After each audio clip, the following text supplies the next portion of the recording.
যুদ্ধবিরতির চুক্তি মেনে আজ আরও ৮ জিম্মিকে মুক্তি দেবে হামাস। বিনিময়ে ছাড়া পাবেন ১১০ ফিলিস্তিনি। পশ্চিম তীরে নেতানিয়াহু বাহিনীর বিমান হামলায় নিহত ১০। সমালোচনার মুখে মার্কিন জনগণের ফেডারেল সহায়তা বন্ধের আদেশ প্রত্যাহার ট্রাম্প প্রশাসনের। আগের মতোই পাবেন সুবিধা। অবৈধ অভিবাসী বিরোধী বিলে স্বাক্ষর। আশ্রয় প্রত্যাশীদের ঠেকাতে জার্মান পার্লামেন্টে প্রস্তাব পাস। সীমান্ত থেকেই পাঠানো হবে নিজ দেশে, প্রয়োজনে রাখা হবে কারাগারে। ইতালিতে বাড়ছে বাংলাদেশি অবৈধ অভিবাসীর সংখ্যা।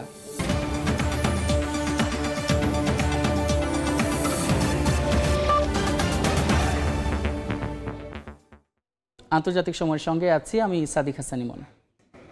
গাজায় যুদ্ধবিরতি চুক্তির অংশ হিসেবে আজ আরও ৮ জিম্মিকে মুক্তি দেবে হামাস। বিনিময়ে ১১০ ফিলিস্তিনিকে ছাড়বে ইসরায়েল। মুক্তিপ্রাপ্ত বন্দীদের মধ্যে ৩০ জনের বয়স ১৮ বছরের নিচে। এদিকে গাজায় যুদ্ধবিরতি হলেও অধিকৃত পশ্চিম তীরে চলছে ইসরায়েলি হামলা। বুধবার বিমান হামলায় অন্তত ১০ ফিলিস্তিনি নিহত হয়েছেন। গাজায় যুদ্ধবিরতি কার্যকর হলেও ফিলিস্তিনিদের উপর থামছে না ইসরায়েলি বর্বরতা। অধিকৃত পশ্চিম তীরে আবারও হামলা চালিয়েছে নেতানিয়াহু বাহিনী। বুধবার অঞ্চলটিতে বিমান থেকে গোলা ফেলে তারা। এতে হতাহত হয়েছেন বেশ কয়েকজন ফিলিস্তিনি। ইসরায়েলি প্রতিরক্ষা বাহিনীর দাবি, সন্ত্রাসী গোষ্ঠীর অবস্থান লক্ষ্য করে অভিযান চালানো হয়েছে। এদিকে গাজায় যুদ্ধবিরতির চুক্তির আওতায় আরও ১০ জন ফিলিস্তিনি বন্দী মুক্তি পেতে যাচ্ছেন। মুক্তিপ্রাপ্ত বন্দীদের মধ্যে ৩০ জনের বয়স ১৮ বছরের নিচে। এছাড়া ৩২ জনের বিরুদ্ধে যাবজ্জীবন কারাদণ্ডের রায় ছিল, আর ৪৮ জন বিভিন্ন মেয়াদে সাজা খাটছিলেন ইসরায়েল কারাগারে। একই দিনে হামাসের হাতে জিম্মি থাকা ৮ বন্দীও মুক্তি পাবে, যাদের মধ্যে ৩ জন ইসরায়েলি এবং ৫ জন থাইল্যান্ডের নাগরিক।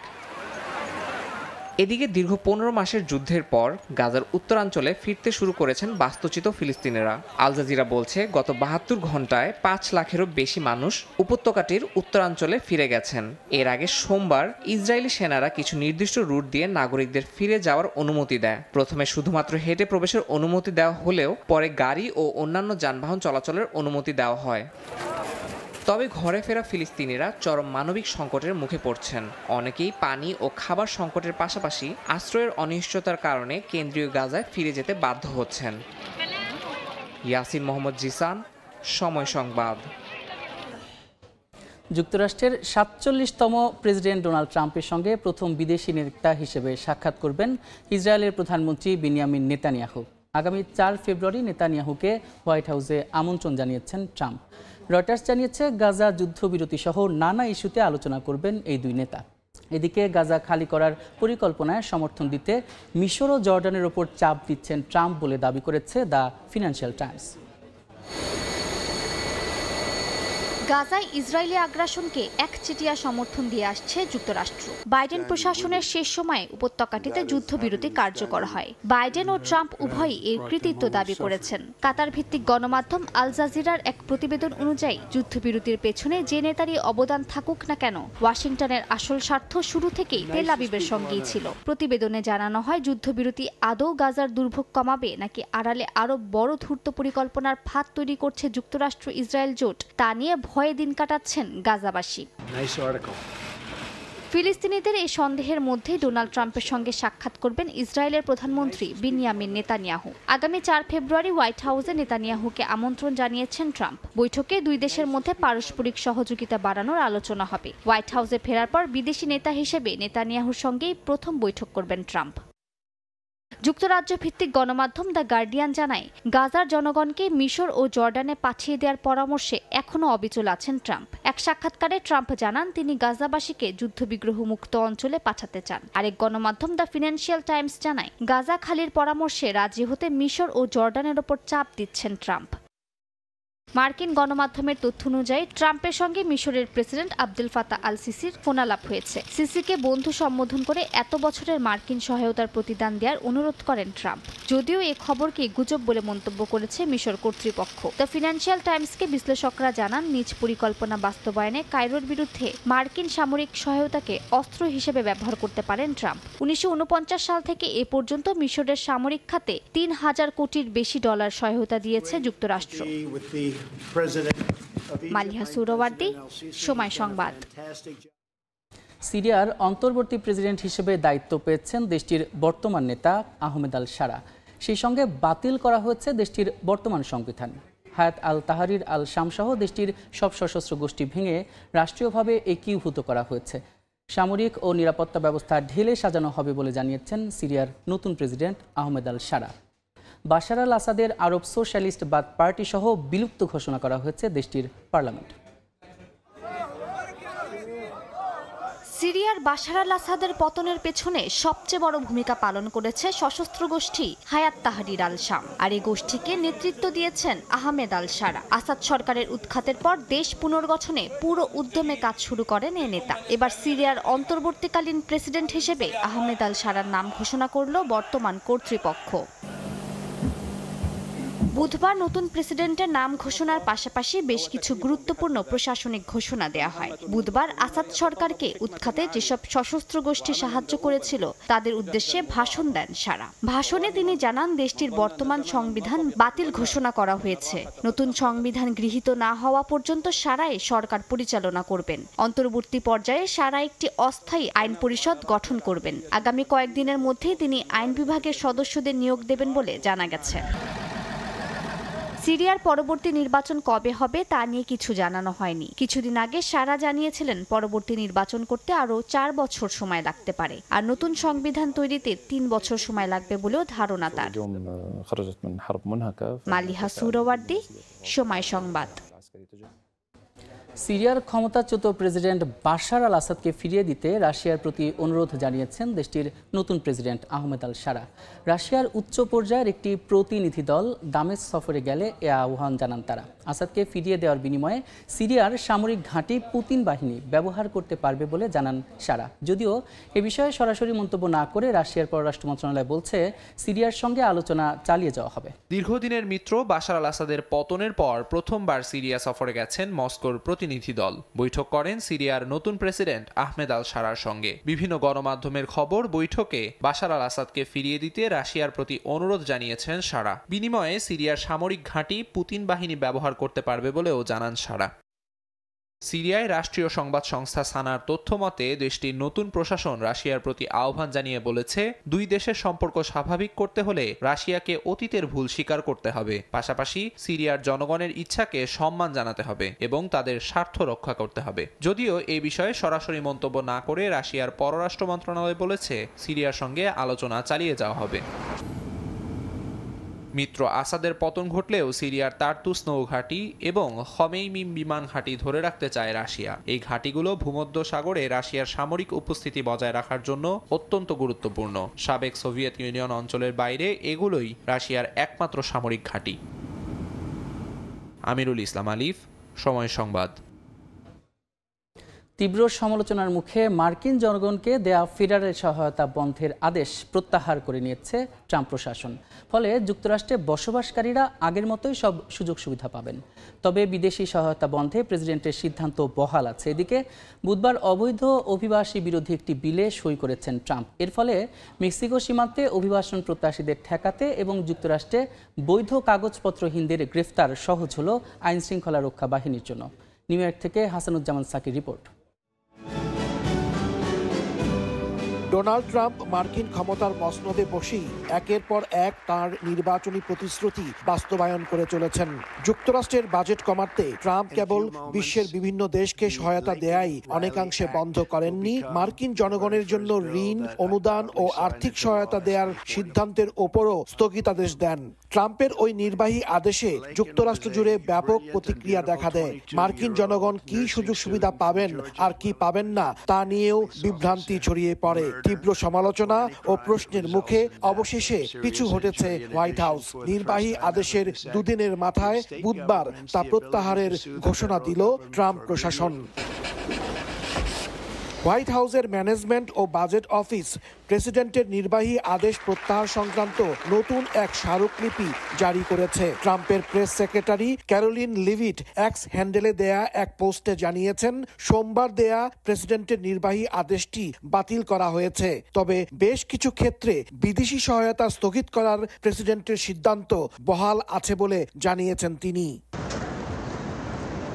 যুক্তরাষ্ট্রের বিভিন্ন বিশ্ববিদ্যালয়, অলাভজনক সংস্থা, দুর্যোগ সহায়তা, স্থানীয় আইন শৃঙ্খলা রক্ষাকারী বাহিনী, বয়স্ক ভাতা এবং প্রয়োজনীয় খাদ্য সরবরাহের জন্য প্রতি বছর কয়েক লাখ কোটি ডলার ঋণ, অনুদান ও আর্থিক সহায়তা দেয় কেন্দ্র সরকার। ট্রাম্পের সিদ্ধান্ত বাতিলের ফলে স্বস্তির দেখা মিলেছে মার্কিন জনগণের মধ্যে।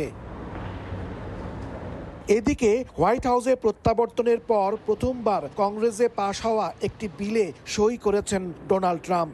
এই আইনের ফলে মেক্সিকো সীমান্তে অভিবাসন প্রত্যাশীদের ঠেকাতে এবং যুক্তরাষ্ট্রের অভ্যন্তরে বৈধ কাগজপত্রহীনদের গ্রেফতার ও তাদের বহিষ্কারে আইন শৃঙ্খলা রক্ষাকারী বাহিনীকে আরও শক্তিশালী করবে। হাসানুজ্জামান সাকি, সময় সংবাদ, নিউ ইয়র্ক। যুক্তরাষ্ট্রের কেন্দ্রীয় সরকারের কয়েক লাখ ফেডারেল কর্মীকে স্বেচ্ছায় পদত্যাগের প্রস্তাব দিয়েছেন ট্রাম্প প্রশাসন। পদত্যাগ করলে এসব কর্মীদের আগামী ৮ মাসের বেতন ভাতা দেওয়া হবে। এই সংক্রান্ত একটি ইমেইল পাঠিয়ে আগামী ৬ ফেব্রুয়ারির মধ্যে কর্মীদের সিদ্ধান্ত জানাতে বলা হয়েছে। পাশাপাশি প্রস্তাব প্রত্যাখ্যানকারীদের জন্য দেওয়া হয়েছে সতর্কবার্তাও। The President-elect of the United States. ক্ষমতায় এলে সরকার পরিচালনার ব্যয় হ্রাসের প্রতিশ্রুতি দিয়েছিলেন মার্কিন প্রেসিডেন্ট ডোনাল্ড ট্রাম্প। সে অনুযায়ী শপথ গ্রহণের পরপরই প্রতিশ্রুতি পূরণে কাজ শুরু করে দিয়েছেন তিনি। এবার যুক্তরাষ্ট্রের কেন্দ্রীয় সরকারের লাখ লাখ কর্মকর্তা কর্মচারীকে স্বেচ্ছায় অবসর নেয়ার প্রস্তাব দিয়েছে ট্রাম্প প্রশাসন। এ বিষয়ে ফেডারেল কর্মীদের কাছে পাঠানো একটি ইমেইলে জানতে চাওয়া হয় তারা সরকারের ডেফার্ড রেজিগনেশন প্রোগ্রামের অংশ হতে চান কিনা। এ বিষয়ে আগামী ৬ ফেব্রুয়ারির মধ্যে তাদের সিদ্ধান্ত জানাতে বলা হয়েছে। যারা পদত্যাগ করতে রাজি তাদের ইমেইলের উত্তর পাঠানোর সময় বিষয়ের ঘরে পদত্যাগ শব্দটি লিখতে বলা হয়েছে। পাশাপাশি নির্ধারিত সময়ের মধ্যে যারা পদত্যাগ করবেন তারা আগামী ৮ মাসের বেতন ও ভাতা পাবেন বলে জানা গেছে। তবে যারা স্বেচ্ছায় পদত্যাগের এই প্রস্তাব গ্রহণ করবেন না তাদের জন্য দেয়া হয়েছে সতর্কবার্তা। ভবিষ্যতে যখন সরকারি ব্যয় কমানোর আরও উদ্যোগ নেওয়া হবে তখন থেকে যাওয়া কর্মীদের ওপর প্রভাব পড়তে পারে বলে জানিয়েছে যুক্তরাষ্ট্র সরকারের মানব সম্পদ বিষয়ক সংস্থা অফিস অফ পার্সোনাল ম্যানেজমেন্ট।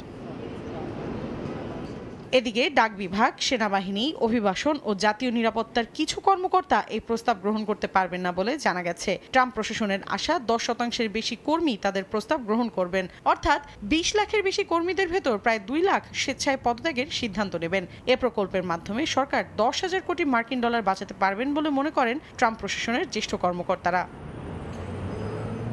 মৌসুমী সাথী, সময় সংবাদ।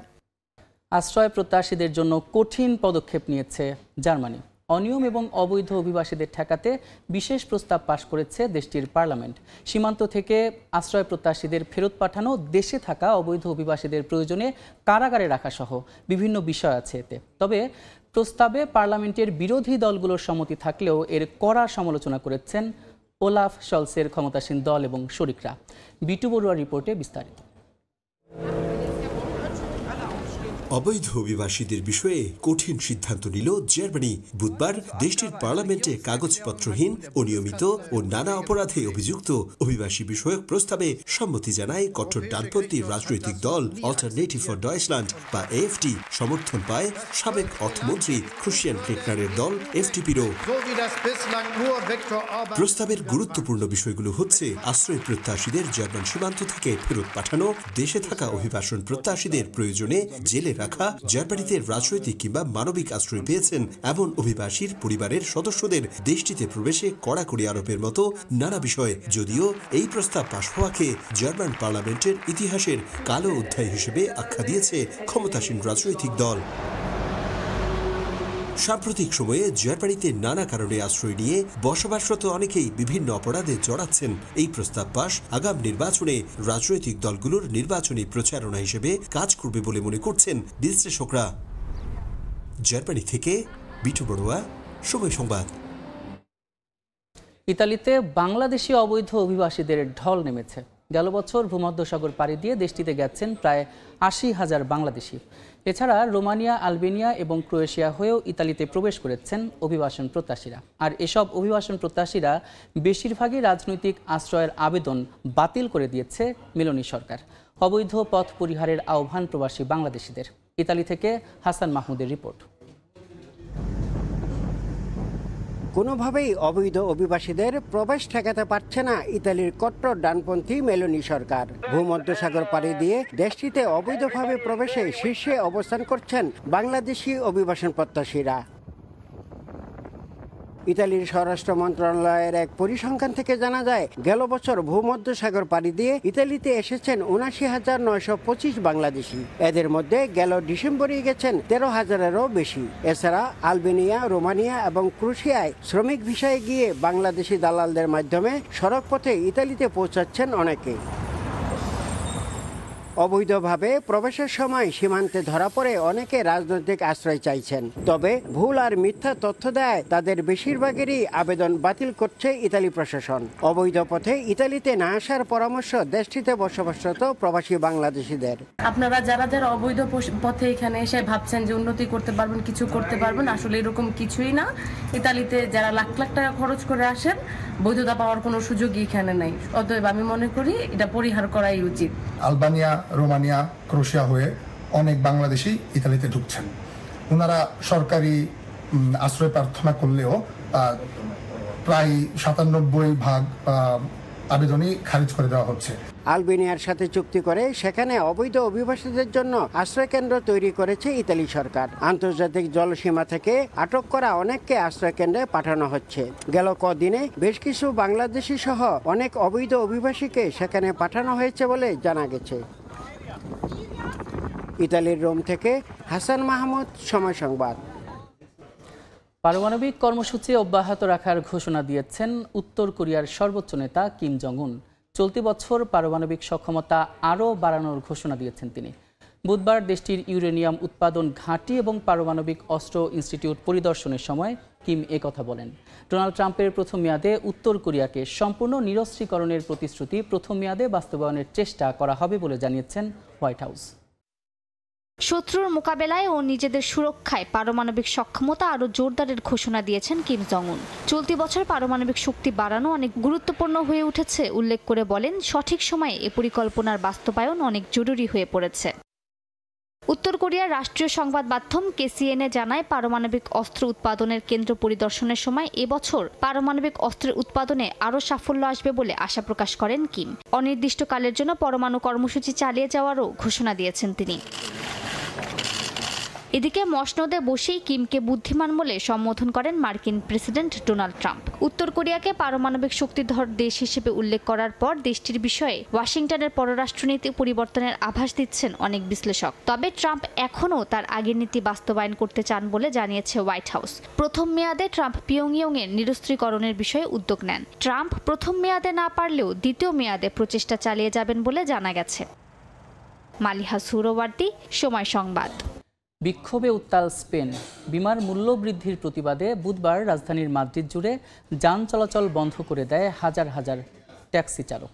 তাদের দাবি, গেল ৩ বছরে ৩০০% পর্যন্ত বাড়ানো হয়েছে বিমার প্রিমিয়াম।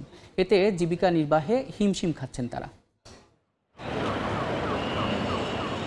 রাস্তায় লাইন ধরে দাঁড়িয়ে থাকা এসব গাড়িগুলো যানজটে পড়েনি, অংশ নিয়েছে এক আন্দোলনে। স্থানীয় সময় বুধবার স্পেনের রাজধানী মাদ্রিদের রাস্তা জুড়ে দেখা যায় হাজার হাজার ট্যাক্সির দীর্ঘ লাইন। বিমা প্রিমিয়ামের মূল্য বৃদ্ধির জেরে কাস্তেলোনা অ্যাভিনিউয়ে বিক্ষোভ করেন তারা। এতে বিপাকে পড়েন সাধারণ নাগরিকরা। আন্দোলনকারীদের দাবি, গত ৩ বছরে বিমা প্রিমিয়াম ৩০০% পর্যন্ত বাড়িয়েছে কোম্পানিগুলো। এতে কঠিন হয়ে পড়েছে জীবিকা নির্বাহ। আমি এখানে এসেছি বিমা কোম্পানির অপব্যবহারের কারণে। হঠাৎ করেই বিমার মূল্য বাড়িয়ে দেওয়া হয়েছে। আমার একার জন্য ৩০% প্রিমিয়াম বৃদ্ধি পেয়েছে। অনেক সহকর্মী আছেন যারা ৬-৭ হাজার ইউরো পর্যন্ত পরিশোধ করছে। এটি রীতিমতো অপব্যবহার। বিমা কোম্পানি যে পরিমাণ অর্থ দিতে বলছে তা আমরা দিতে পারবো না। উবারের মতো রাইড শেয়ারিং কোম্পানিগুলোর গাড়ি বেশি দুর্ঘটনার শিকার হয়। তাই বিমার মূল্য বৃদ্ধির জন্য সেসব প্রতিষ্ঠানকে দায়ী করছেন বিক্ষোভকারীরা। এদিকে মাদ্রিদের আন্দোলনকারীদের সঙ্গে একাত্মতা প্রকাশে ধীর গতিতে গাড়ি চালিয়ে বার্সেলোনা থেকে শহরটির কেন্দ্রে যান অন্যান্য চালকেরা। মৌসুমী সাথী, সময় সংবাদ। ইসলামিক শিল্প ও ঐতিহ্য সংরক্ষণে সৌদি আরবের জেদ্দায় প্রদর্শনীর আয়োজন করা হয়েছে। আর জার্নি থ্রু ইসলামিক আর্ট প্রদর্শনীতে বিশ্বব্যাপী বিভিন্ন শিল্পীর ও সংগ্রাহকদের প্রায় ৫০০ শিল্পকর্ম রয়েছে। এটি চলবে এপ্রিল মাস পর্যন্ত। বিশাল আকৃতির কোরআন শরীফ শিল্পকর্ম দেখতে উপচে পড়া ভিড়। দৃশ্যটি সৌদি আরবের জেদ্দা শহরের। জেদ্দায় শুরু হয়েছে ইসলামিক আর্টস বিএনএলএ 2025 প্রদর্শনী। আ জার্নি থ্রু ইসলামিক আর্ট শীর্ষক প্রদর্শনীতে বিশ্বব্যাপী বিভিন্ন শিল্পীদের শিল্পকর্ম, সংগ্রাহকদের ঐতিহ্যবাহী সংগ্রহ প্রদর্শিত হচ্ছে। পাশাপাশি রয়েছে ঐতিহ্যবাহী নিদর্শনও। প্রায় 500 শিল্পকর্ম রয়েছে প্রদর্শনীতে। ডেনমার্ক, মিশর, ফ্রান্স, গ্রিস, ইন্দোনেশিয়া, ইতালি, কাতার, সৌদি আরব, স্পেন, তুরস্ক সহ আরও অনেক দেশের শিল্পী ও সংগ্রাহকদের কাজ প্রদর্শিত হচ্ছে। এসব দেখতে বিশ্বের নানা প্রান্ত থেকে জড়ো হচ্ছেন দর্শনার্থীরা। অনেকে শিল্পকর্ম উপভোগের পাশাপাশি সেগুলো নিয়ে আলোচনাও করছেন। ইসলামিক শিল্প ঐতিহ্য সংরক্ষণের পাশাপাশি সেগুলো সম্পর্কে মানুষকে জানাতে এই প্রদর্শনীর আয়োজন করা হয়েছে। পুরো 1 লাখ বর্গমিটার জায়গা জুড়ে চলছে প্রদর্শনীটি। বুধবার শুরু হওয়া প্রদর্শনী চলবে আগামী এপ্রিল পর্যন্ত। রাইসা জান্নাত, সময় সংবাদ। এবার মানুষের সঙ্গে একই মঞ্চে নাচল রোবট। শুনতে অবাক লাগলেও ঘটনাটি ঘটেছে চীনের একটি সাংস্কৃতিক অনুষ্ঠানে। চন্দ্রাবর্ষ উপলক্ষে আয়োজিত এই অনুষ্ঠানে দেশটির জনপ্রিয় লোকনৃত্যের সঙ্গে তাল মিলিয়ে নেচেছে একদল রোবট। সত্যি বলতে পুরো বিষয়টি বেশ চমৎকার। সম্পূর্ণ নাচ দেখে ততই বিষয়গুলো আপনার কাছে সহজ মনে হবে। পশ্চিমারা দেখুক কিভাবে চীন প্রযুক্তিতে উন্নত হচ্ছে। ডিপসিকের পর এই রোবটের নাচ অবশ্যই তাদের অবাক করবে। সময় সংবাদ। মানব সভ্যতা ধ্বংসের নির্দেশকারী ডুমসডের কাঁটা এগিয়ে গেল আরও 1 সেকেন্ড, পৌঁছালো 11:58 পৃথিবী বিনাশে চূড়ান্ত মুহূর্ত থেকে আর মাত্র 89 সেকেন্ড দূরে প্রতীকী এই ঘড়ির কাঁটা। পৃথিবীর এই পরিস্থিতির জন্য বিভিন্ন দেশে চলা সংঘাত, পরমাণু আগ্রাসনের শঙ্কা, জীবাশ্ম জ্বালানির অতিরিক্ত ব্যবহার, জলবায়ু সংকট সহ নানা কারণকে দুষছেন বিশেষজ্ঞরা। বিশ্ব কি আরো বিপদের দিকে এগোচ্ছে নাকি কিছুটা নিরাপদ অবস্থানে রয়েছে? পৃথিবী ধ্বংসের কতটা কাছে মানব জাতি? এই সব কিছু নিয়ে মানুষের জল্পনা কল্পনার অন্ত নেই। তবে ডুমসডের ঘড়ির কাঁটা বলছে মধ্যরাতের ঘন অন্ধকারে ডুবে যেতে বিশ্বের সময় লাগবে আর মাত্র 89 সেকেন্ড। পৃথিবী ধ্বংসের দ্বারপ্রান্তে এসে পৌঁছেছে কিনা তা জানতে অনেক বছর ধরেই ডুমসডে ক্লক ব্যবহার করা হয়। ধারণা করা হয় এই ঘড়ির কাঁটা যখন 12টা স্পর্শ করবে তখন ধ্বংস হবে পৃথিবী। 3 বছর থেমে থাকার পর 2023 সালে ডুমসডে ঘড়ির কাঁটা এগিয়ে দেওয়া হয় 10 সেকেন্ড। সেখানেই গেল বছর থেমে থাকার পর গেল মঙ্গলবার এই কাঁটা এগিয়ে গেল আরো 1 সেকেন্ড। মধ্যরাতের দিকে আরো 1 সেকেন্ড এগিয়ে যাওয়া মানে পৃথিবী অনেক বেশি ঝুঁকির মধ্যে রয়েছে। একে আমাদের সতর্কতা হিসেবে নেওয়া উচিত। প্রতিটি সেকেন্ড বাড়া মানে বিপর্যয়ের দিকে দ্রুত এগিয়ে যাওয়া। বিভিন্ন দেশ কোটি কোটি ডলার খরচ করছে অস্ত্র কিনতে। তারা নিজেদের পারমাণবিক অস্ত্র সমৃদ্ধ করছে। এগুলো মুহূর্তেই মানব সভ্যতা ধ্বংস করে দিতে পারে। প্রযুক্তির ব্যবহারও নেতিবাচক করা হচ্ছে। এসব নিয়ে কোনো দেশই উল্লেখযোগ্য পদক্ষেপ নিচ্ছে না। ডুমসডে ক্লক মূলত একটি প্রতীকী ঘড়ি যা পৃথিবী কবে শেষ বা ধ্বংস হবে রূপকার্থে সেই মুহূর্তকে নির্দেশ করে। পৃথিবীকে ঘিরে ঘটমান নানা সংকটের মাত্রা অনুযায়ী ওঠানামা করে এই ডুমসডে ক্লকের কাঁটা। তবে সেটা আসল ঘড়ির মতো যান্ত্রিকভাবে নয়, ঘটে মানুষের হাতে। 16 জন নোবেলজয়ী সহ বিশিষ্ট বিজ্ঞানী এবং বিজ্ঞজনদের নিয়ে গঠিত একটি প্যানেল প্রতি বছর নির্ধারণ করেন ডুমসডে ক্লকের কাঁটা ঠিক কোথায় থাকবে। আমরা বিশ্বাস করি যে ডুমসডের কাঁটা পেছনে নেওয়া সম্ভব যদি আমরা নির্দিষ্ট বেশ কিছু পদক্ষেপ নিতে পারি। বিশ্ব পারমাণবিক অস্ত্রের ভয়াবহতা ভুলে যাচ্ছে। তাদের এ সম্পর্কে সচেতন করতে হবে। দ্বিতীয় বিশ্বযুদ্ধের ভয়াবহতা ও উত্তাল সময়ের পর the bulletin of the automatic scientist নামের একটি ম্যাগাজিন 1947 সালে ঘড়িটি তৈরি করে। 1953 সালে এই ঘড়ির কাঁটা 11:58 পৌঁছে যায়, অর্থাৎ মধ্যরাত হতে আরো 2 মিনিট বাকি ছিল। তারপর থেকে মোট 26 বার ঘড়িটির সময় পরিবর্তিত হয়েছে। অন্তরা সেন, সময় সংবাদ। তীব্র তুষারপাতে নায়াগ্রা জলপ্রপাত ঢাকা পড়েছে বরফের চাদরে, যা দেখে বিস্ময় প্রকাশ করেছেন দর্শনার্থীরা। 1200 বছরের পুরনো নায়াগ্রা জলপ্রপাত দেখতে প্রতি বছর 3 কোটি পর্যটক ভিড় করেন। নায়াগ্রা জলপ্রপাত জুড়ে ভারী বরফের আস্তরণ। তীব্র ঠান্ডায় জমে গেছে পানি। ঘুরতে এসে এমন দৃশ্য দেখে বিস্ময় প্রকাশ করছেন পর্যটকরা। আমি এমন জলপ্রপাত আগে কখনো দেখিনি। এটি সত্যি একদম ভিন্ন কিছু। এটি অবিশ্বাস্য। আমি 20 বছর আগে নায়াগ্রা জলপ্রপাত দেখতে এসেছিলাম। এখন এটি দেখতে একদমই অন্যরকম লাগছে। স্থানীয় কর্তৃপক্ষ বলছে গেল কয়েকদিন ধরে তীব্র তুষারপাত অব্যাহত আছে। একই সঙ্গে ঠান্ডায় নদীর পানি বরফে পরিণত হয়েছে। যুক্তরাষ্ট্রের নিউ ইয়র্ক ও কানাডার ওন্টারিও প্রদেশের মধ্যবর্তী স্থানে নায়াগ্রা জলপ্রপাতের অবস্থান। নায়াগ্রার সৌন্দর্য দেখতে প্রতি বছর 3 কোটি পর্যটক ঘুরতে আসেন বলে জানা গেছে। অর্জিতা শাহজিন, সময় সংবাদ। আন্তর্জাতিক সময়ের শীর্ষ সংবাদগুলো জানিয়ে দিচ্ছে আরেকবার। যুদ্ধবিরতির চুক্তি মেনে আজ আরও 8 জিম্মিকে মুক্তি দেবে হামাস। বিনিময়ে ছাড়া পাবেন 110 ফিলিস্তিনি। পশ্চিম তীরে নেতানিয়াহু বাহিনীর বিমান হামলায় নিহত 10।